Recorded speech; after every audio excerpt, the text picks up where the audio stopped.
যে মুসলমান অবস্থায় দাড়ি একটাও পাকাইলো, ওর একটা পাকা দাড়ি দেখা আল্লাহ শাস্তি দিতে লজ্জা পান।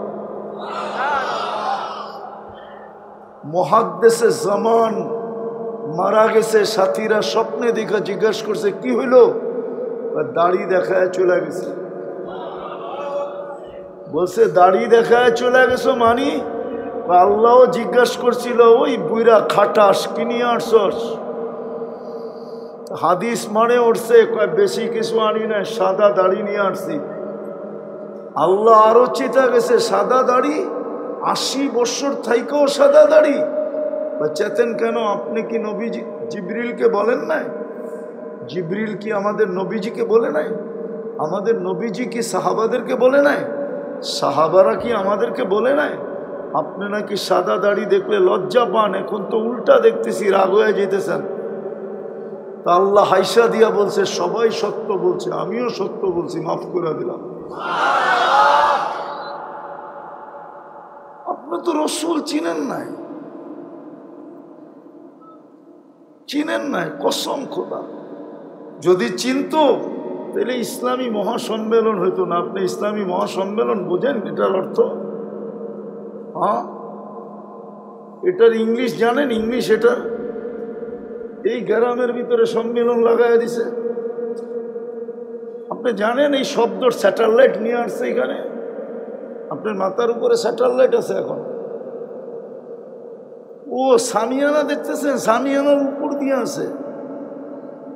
আপনার এখানে এসে ইন্টেলিজেন্স বসে আছে। ইসলামী মহাসম্মেলন, ইসলামী ইন্টারন্যাশনাল কনফারেন্স এটার অর্থ। এটা ইন্টারন্যাশনাল কনফারেন্স। মহাসম্মেলন না দিয়া যদি সিরাত কনফারেন্স দিতেন তাইলে মনকে বুঝাইতাম। আপনারা তো সিরাতই শুনতে চান না। শানে রেসালত দিতেন, মনকে বুঝাইতাম। সব বাংলাদেশে হয় সম্মেলন, নাইলে ওয়াজ মাহফিল, নাইলে তফসির মাহফিল। যুবকরা তো নবী চিনেই না। গুগলে তো মোহাম্মদুর রাসূলুল্লাহ রাখে না ওরা। যদি যুবক জানতো মোহাম্মদুর রাসূলুল্লাহ কে, যুবকের জন্য কি করছে আর কি করবে, আমার বিশ্বাস আমার জাতির যুবকরা মোহাম্মদুর রাসূলুল্লাহর জন্য জান দিত। ওরা নেটের থেকে বাহির করে চুলের ডিজাইন বানাইতো না। আমার বিশ্বাস ওরা বিজাতির রঙে রঙিন হতো না। আমরা মোহাম্মদুর রাসূলুল্লাহকে চিনাইতে পারি না, শান জানি না, মান জানি না, আমার জন্য কি করছে এটা জানি না। কেন দিল এত বড় রসুলকে আমাকে? বলেন, সৃষ্টির সর্দার কেন জমিনে আসবে? মানুষ যত বড় ব্যক্তিত্ব হয় ও সব জায়গায় ঘোরাফেরা বন্ধ করে দেয়, ওর জায়গা সংকীর্ণ হয়ে আসে, যেই কোথাও যায় না। গেলেও বড় ফর্মালিটি লাগে, ঠিক না? সত্য তো, বোঝেন তো না? বোঝেন না? হ্যাঁ, এখন না আপনার স্টেজে চলে আসছে পাকনা পদ, সারা বৎসর খুঁজে আর ধরতে পারবেন না। রাগ হয়ে গেলেন? আমি বুঝানোর জন্য বলতেছি। মুহাম্মদুর রাসূলুল্লাহ কেন জমিনে আসবে? কেন আল্লাহ ওনার উম্মত আমাদেরকে বানাইলেন? ওনাকে কেন জমিনে পাঠাইলেন? সৃষ্টির সর্দার, রহমাতাল লিল আলামিন, যিনি সমগ্র জগতের জন্য রহমত। ওনার অস্তিত্ব না হইলে মনে হয় জগৎ রহমতই পাইত না। কি একমত না? মনে হয় ওলামারা একমত না। জগৎ তো রহমতই চোখে দেখতো না ওনার অস্তিত্ব না হইলে। যিনি নিজে বলতেছে আনান নবিয়্যু ওয়াল আদমু বাইনাল মাই ওয়াত তিন, ইশারা করতেছে নবী রসুলের সিস্টেম এখনো হয় নাই, কিন্তু আমার ঘোষণা অনেক আগে হয়ে গেছে। সিস্টেমের আগে যার ঘোষণা, উনি কেন জমিনে আসবে? এত বড় শানওয়ালা। মেরাজের কারণের ভিতরে আমি বলি যে মেরাজের অনেক কারণ আছে। আল্লাহ মনে হয় বলতে চাইতেছে, বন্ধু জমিনে বসায়া সবার সাথে কথা বলছি, আপনার সাথেও বলতে পারতাম। জাকারিয়া আলাইহিস সালামের সাথে কথা বলছে জমিনে রেখা, মুসা আলাইহিস সালামের সাথে কথা বলছে জমিনে রেখা। বন্ধুকে কেন আরশে নিয়ে গেলেন কথা বলার জন্য? বলছে বন্ধু আপনার শান মান দুনিয়া বুঝবে না, তাই আপনার শান মান বুঝবে না, এমনি তো উম্মত বুঝে না, আরো তো বুঝবে না। আপনার মর্যাদা বুঝে আসবে না সৃষ্টির, যে আপনার মর্যাদা কত বড়। বিদায় জমিন ছাড়েন, উপরে আসেন, নিয়ে গেছেন উপরে, ঠিক না? নিয়ে গেছেন কোথায়? নিয়ে গেছেন আরশে। কোথায়? শান, কত বড় মর্যাদা। আর দ্বিতীয় বলছে বন্ধু জমিনে রেখা কথা বললে বন্ধুত্বের প্রমাণ হবে না। আমি সৃষ্টিকে বন্ধুত্বের প্রমাণ দিতে চাই, যে সমগ্র সৃষ্টির সাথে একরকম বন্ধুত্ব, সবগুলা যদি এক পাশে করি, আপনার সাথে বন্ধুত্ব এটার কোনো তুলনাই হবে না। সবগুলার সামনে, সবগুলা আপনার বন্ধুত্বের সামনে জিরো হবে না, জিরো। আপনি আমার বন্ধু, উপরে চলে আসেন। মেরাজের কারণ দুটা, এই দুটো মেরাজের কারণ। মেরাজ শুধু এমনি হয় নাই, অনেকগুলো কারণে হয়েছে। এই দুটো মেরাজের কারণ বন্ধুর শান বুঝানোর জন্য। যার শান বুঝানোর জন্য আল্লাহ সম্মেলন করেন। কে করছে? হুজুর মনে হয় মানব না। কোরআন দিতেছি, ঈদ আখাযাল্লাহু মিসাকান নাবিয়্যিন, নবীদেরকে একত্রিত করছে রূহের জগতে। সম্মিলনকারীকে আল্লাহ, শ্রোতাকে নবী, রসুল, বক্তাকে আল্লাহ। শানকার মুহাম্মাদুর রাসূলুল্লাহ।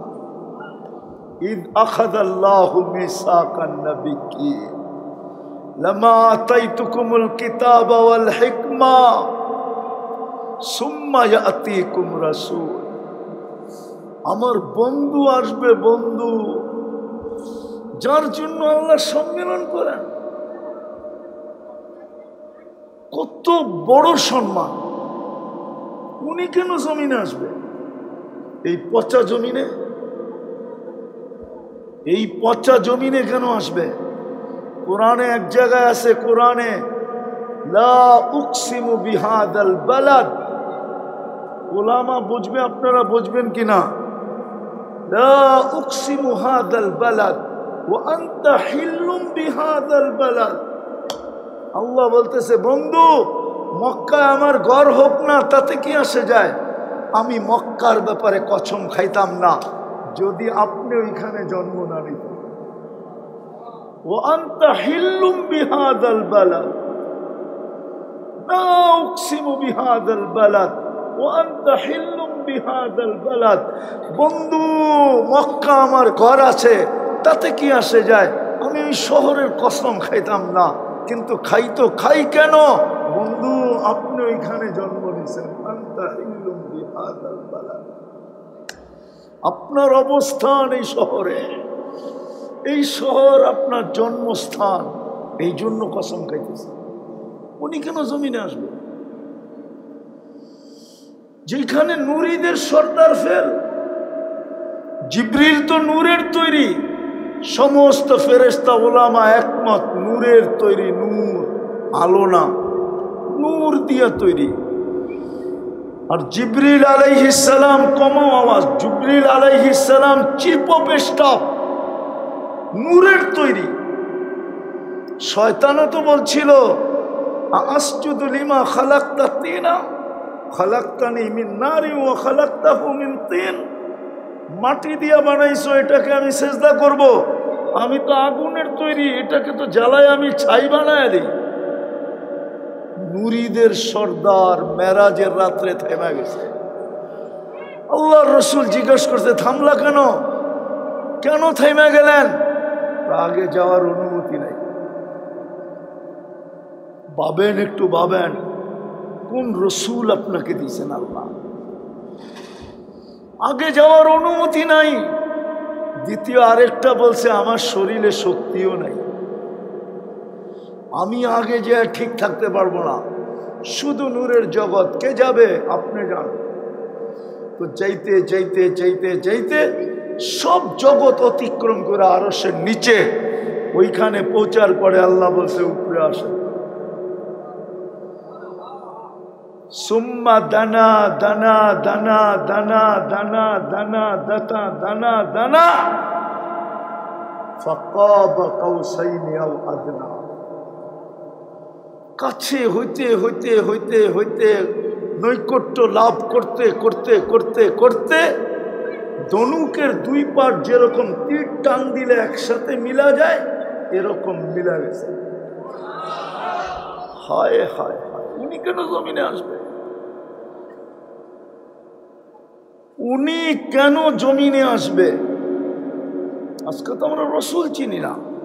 চিনলে খোদার কসম, কেন আমরা উনার উম্মত হইলাম?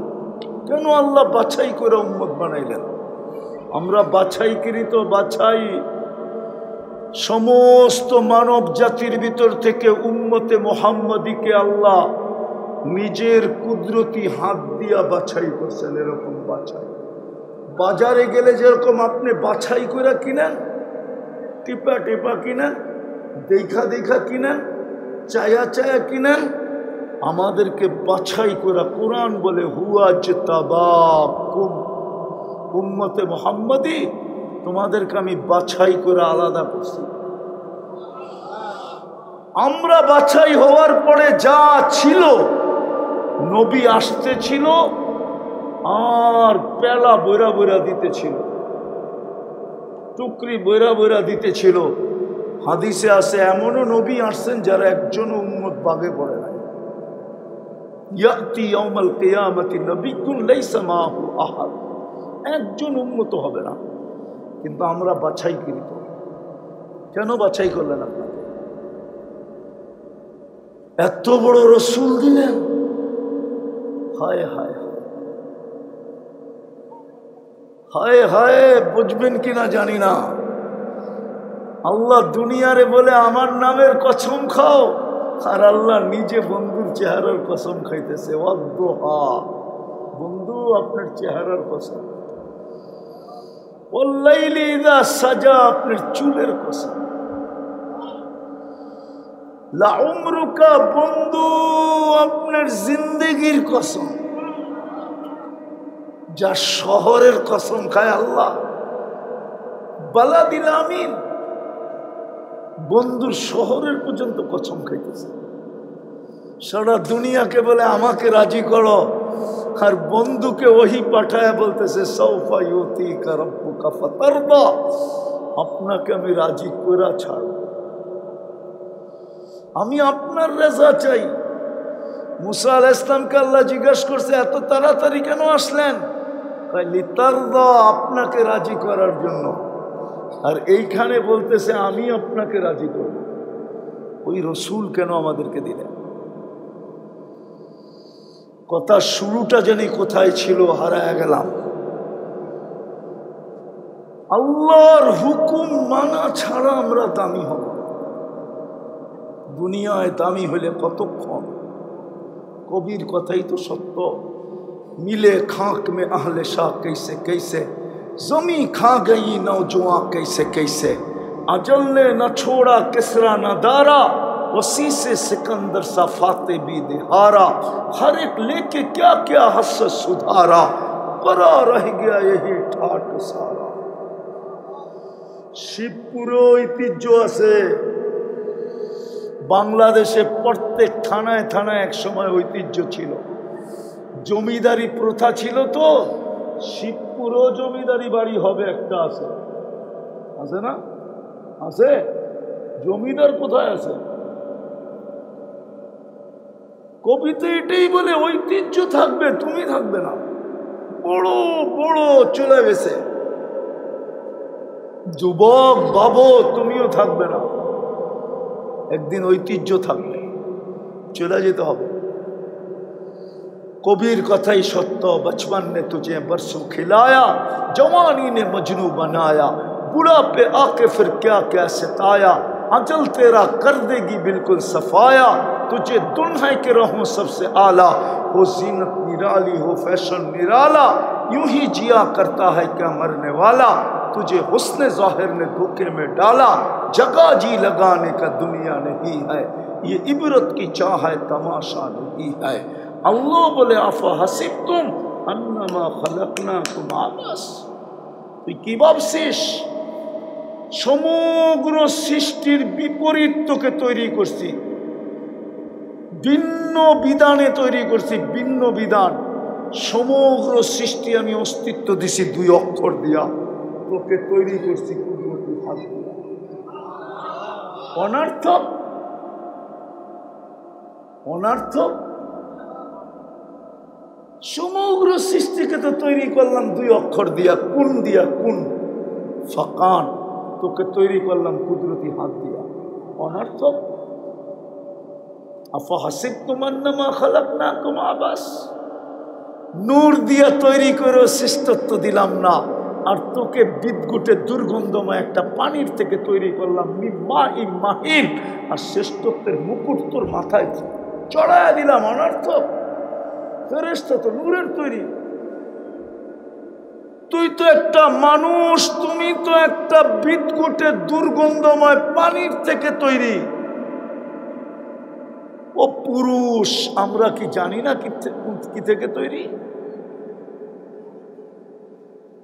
আল্লাহ বলে তুই অনর্থক হস কি করে, শ্রেষ্ঠত্বের মুকুট তো তোর মাথায় দিলাম।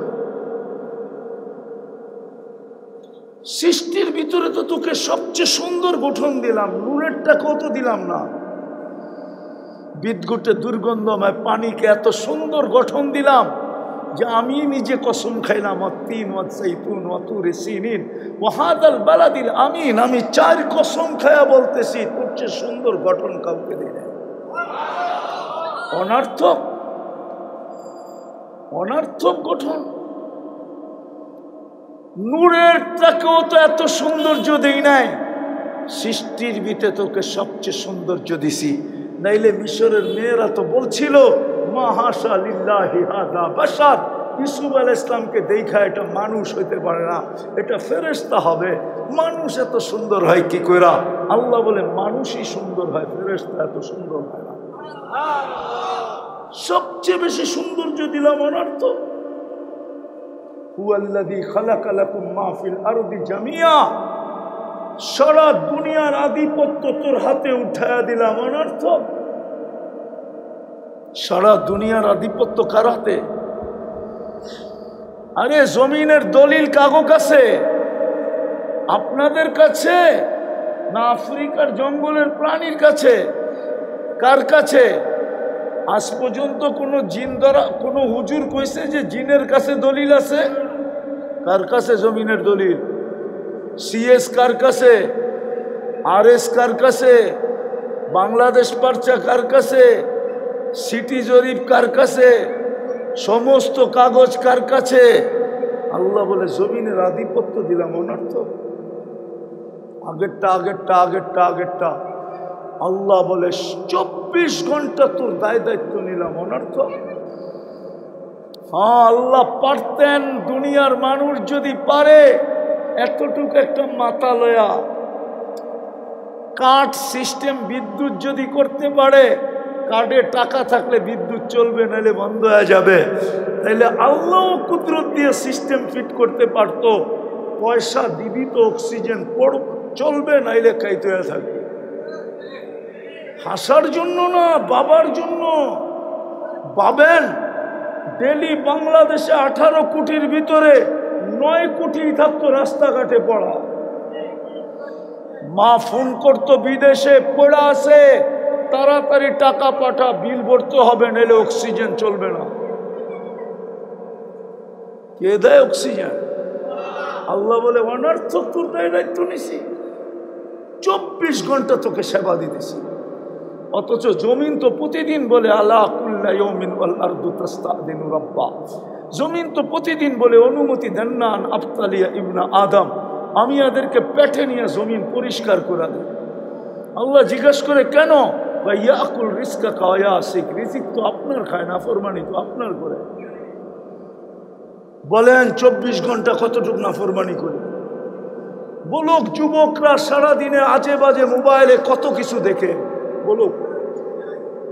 যদি মা বাবা জানতো একটারও বাড়িতে ঢুকতে দিত না। জিজ্ঞেস করেন, আল্লাহ যদি সাত্তারি না করতো, পর্দা না ডালতেন, আল্লাহ বলে 24 ঘন্টা তোকে সুরক্ষা দেব। জমিন প্রতিদিন বলে অনুমতি দেন না, রিজিক আপনার খায়, নাফরমানি আপনার। কার রিজিক খাই? সুস্থতা কার? চলমান কার কারণে? বেঁচে আছি কার কারণে? জমিন বলে আল্লাহ সব তোমার ভোগ করে, ফ্রি ভোগ করে, ফ্রি। সারাদিন তোমার নাফরমানি করে। হায় হায়, এটা বাজার কিনা জানি না আমি। বাজার? হ্যাঁ হ্যাঁ, চায়ের দোকানে বুড়ারও দেখা যায় 1 কাপ চা খায় 2 ঘন্টা টেলিভিশন দেখে। আজকে উম্মতের দুর্দশা এই জন্যই। আল্লাহ ডাকে 90 জন, 95 জন কে ডাকে? শুধু আল্লাহ ডাকে? রহমান ডাকে, রহিম ডাকে, মালিক ডাকে, কুদ্দুস ডাকে, সালাম ডাকে, মুমিন ডাকে, মুহাইমিন ডাকে, আজিজ ডাকে, জব্বার ডাকে, মুতাকাব্বিরুল খালিকুল বারিউল মুসাব্বিরুল গফফারুল কহ্হারুল ওয়াহ্হাবুর রাসাকুল ফাত্তাহুল আলিমুল কাবিদুল বাসিতুল খাফিদুর রাফিউল মুইজ্জুল মুদিল্লুস সামিউল বাসিরুল হাকামুল আদলুল লতীফুল খবীরুল হালিমুল আযীমুল গফুরুশ শাকুরুল আলিয়ুল কবীরুল হাফিজুল মুকিতুল হাসিবুল জলিলুল করিমুল রকিবুল মুজিবুল ওয়াসি আল হাকিমুল ওয়াদুদুল মজিদুল বাঈসুশ শাহীদুল হকুল ওয়াকিলুল কবিয়ুল মতিনুল ওয়ালিয়ুল হামিদুল মুসি المبدي المعيد المحيي المميت الحي القيوم الواجد الماجد الواحد الأحد الصمد القادر المقتدر المقدم المؤخر الأول والآخر الظاهر والباطن الوالي المتوالي البر التواب المنتقم العفو الرؤوف مالك الملك ذا الجلال والإكرام المقسط والجامع والغني والمغني المانع الدار النافع النور الهادي البديع والباقي الوارث والرشيد الصبور 99 পদের মালিক আল্লাহ ডাকে। 95 জন মসজিদে আসে না। রাগ হবে না তো হবে না কেন? নারাজ হবে না তো হবে না কেন? যে 24 ঘন্টা আমাদেরকে রক্ষণাবেক্ষণ করে, বিনা পয়সায় সেবা দেয়, সুরক্ষিত করে, ওই আল্লাহ ডাকে জান্নাতের চাবি দেওয়ার জন্য ডাকে, আমাকে দামি বানানোর জন্য ডাকে। হায় হায় হায়, 95 জন মসজিদে আসেন। আসবেন মসজিদে আজকের থেকে? হ্যাঁ পাক্কা? এই জন্য বলতেছি যুবক, যা খুশি তা কর, আমার আপত্তি নাই, কিন্তু নামাজ ছেড়ো না। এর চেয়ে বড় অপরাধ কিচ্ছু নেই, এর চেয়ে বড় নিমক হারামি কিচ্ছু নাই, এর চেয়ে বড় অকৃতজ্ঞ কিছু নাই। এই জন্যই মনে হয় পিরানে পীর লেখছেন, এই জন্যই মনে হয় পিরানে পীর আব্দুল কাদের জিলানী রহমতুল্লাহ আলাইহি লেখছেন যে শুকর সকালবেলা উঠা বলে, আল্লাহ আমি একটু পরেই চোখ খুলব, আমার প্রথম দৃষ্টিটা যেন কোনো বেনমাজির উপরে না পড়ে, ও আমার কাছে আমার চেয়ে নিকৃষ্ট। এর চেয়ে বড় অপরাধ কিচ্ছু নাই। যুবক, মালিক ডাকলো আর তুমি শুনেও ভ্রুক্ষেপ করলে না, দুনিয়ার কোনো মালিক এটা সহ্য করবে না। আল্লাহ তো এখনো সহ্য করতেছে, এখনো পালতেছে। তৃতীয় তৃতীয় তৃতীয় তৃতীয় তৃতীয় আসেন মুহাম্মদুর রাসূলুল্লাহর গোলাম, ওনার আদর্শে রঙে রঙিন হই। আমাদেরকে ছাড় দিছিলেন, ছাড়, আমাদের জন্য ডিসকাউন্ট করছিলেন, নাইলে এই ঘোষণা কোনোদিন দিতেন না, মান তামাসসাকা বিসুন্নতি ইনদা ফাসাদি উম্মতি ফালাহু আজরু মিয়াতি শহীদ। ও আমার উম্মত, একটা সুন্নতকেও যদি গলার মালা বানাস তো আমি 100 শহীদের সোয়াবের মালা তোর গলায় পড়ায়। এই জন্যই মনে হয় ইমাম বুখারী এত জোর দিছেন, মেরে দিতেন না। ইমাম মুসলিম, ইমাম বুখারী শাইখাইন, হাদিসের 2 সহি কিতাবওয়ালা, এই জোর মনে হয় এই জন্যই পুরাটা লাগায়া দিছেন যে কবরের প্রথম প্রশ্ন হবে মা কুনতা তাকুলু ফি হাযার রাজুলি মুহাম্মাদ সাল্লাল্লাহু আলাইহি ওয়াসাল্লাম। কিতাবুল জানায়েজে আছে বুখারীতে, পড়া দেখেন উলামারা। কবরের প্রথম প্রশ্ন হবে ওনার রঙে কতটুকু রঙিন ছিল। যাকে জমিনে যাওয়ার কথা না, তারপরও আল্লাহ জমিনে পাঠায় দিয়েছিলেন অল্প সময় অস্ত্র পরিশ্রমে তোমাদেরকে সৃষ্টির ভিতরে সবচেয়ে দামি হওয়ার জন্য, সমস্ত উম্মতের ভিতরে দামি হওয়ার জন্য পাঠায় দিয়েছিলেন। ওনার রঙে কতটুকু রঙিন হলো পারবেন হইতে? হ্যাঁ বলবেন উনি তো নাই, কেমনে হবো, ঠিক না? উনি তো নাই, কেমনে হবো, ঠিক না? এই জন্যই তো ওলামাদেরকে আল্লাহ উত্তরসূরি বানাইছেন।